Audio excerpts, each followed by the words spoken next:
আপনি যদি গরিব হয়ে থাকেন এবং আপনি যদি বাদশা সিরাম এবং রানী সিরাম ইউজ করতে চান তাহলে আজকের ভিডিওটি আপনার জন্য।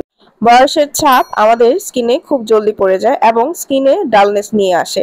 আপনার স্কিনটা যদি হয়ে থাকে এরকম বয়সের ছাপে ভরা এবং অল্পতে আপনার স্কিনটা বয়স এবং এজিনিং এ বলিরেখায় ভুগছেন, তাহলে আজকে আপনাদের জন্য দুইটা সিরাম নিয়ে এসেছি। কোন সিরামটা আপনার জন্য বেস্ট হবে সেটা কিন্তু আজকের ভিডিও দেখলে আপনি নিজে ডিসাইড করতে পারবেন। চলুন প্রথমে জেনে নেই ওসফি সিরামটার ব্যাপারে। ওসফি সিরামটা হচ্ছে 300 ml এর একটা প্রোডাক্ট, বেশ বড় একটা প্রোডাক্ট, আপনারা দেখতেই পাচ্ছেন, এবং এটা হচ্ছে কোলাজেন সমৃদ্ধ। ওসফি এটা সিরাম বলা হয়, বাট এটা কিন্তু সিরাম না, এটা হচ্ছে একটা টোনার এসেন্স টাইপের একটা প্রোডাক্ট।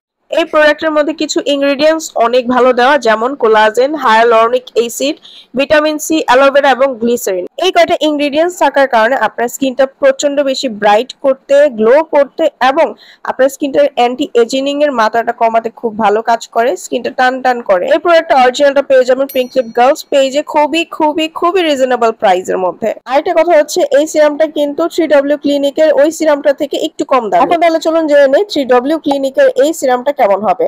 আমি আবারও বলছি, এটা কিন্তু কোনো সিরাম না, এটা হচ্ছে একটা এসেন্স এবং এটা হচ্ছে একটা গোল্ড এসেন্স। এই এসেন্স হচ্ছে মাত্র 150 ml এর, তার মানে বুঝতেই পারছেন ওটা থেকে এটা কিন্তু ছোট।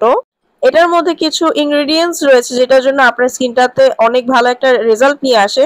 সেই ইনগ্রেডিয়েন্টস গুলো হচ্ছে কোলাজেন, গোল্ড, 20,000 ppb সেন্টালা অ্যাসিটিকা এক্সট্রাক্ট, আরও রয়েছে বিভিন্ন ধরনের উপাদান যেগুলো স্কিনটাকে অ্যান্টি এজিং ফ্রি করে, প্লাস আপনার স্কিনটাকে অনেকটা বেশি হাইড্রেশন দেয়, স্কিনটা ব্রাইট করে এবং আপনার স্কিনটাকে টান টান করতে কাজ করে। এখন এই দুইটা প্রোডাক্টই কিন্তু পেয়ে যাবেন একদমই রিজনেবল প্রাইসে। আরেকটা কথা হচ্ছে যে ওসফি সিরাম থেকে এই সিরামটা একটু বেশি দাম নিয়ে থাকে, সো আপনারাই বুঝতে পারছেন যে আপনার জন্য কোনটা ভালো হবে এবং কোনটা আপনি নিতে চাচ্ছেন। আপনি যদি সিলেক্ট করতে পারেন যে আপনার স্কিনের জন্য কোনটা বেস্ট হবে তাহলে অবশ্যই কমেন্ট করে জানাবেন।